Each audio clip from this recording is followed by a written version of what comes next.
மாமன்னர் ராஜராஜ சோழன் எந்த ஆண்டு பிறந்தார், எந்த தேதி அவர் பிறந்த தேதியா தமிழக அரசாங்கம் சொல்லி இருக்குது.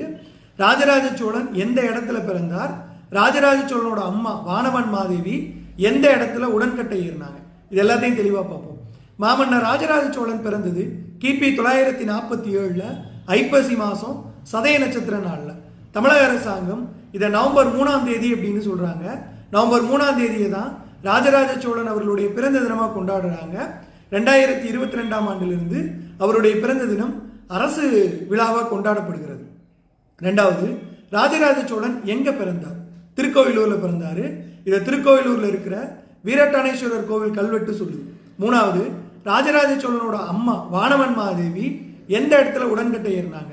அந்த திருக்கோவிலூர் வீரட்டானேஸ்வரர் கோவில் இருக்குல்ல, அதுக்கு பின்னாடி இருக்கிற கபிலர் குன்று, கபிலர் கல்லுன்னு சொல்லுவாங்க, அங்கதான் உடன்கட்டை ஏறினாங்க.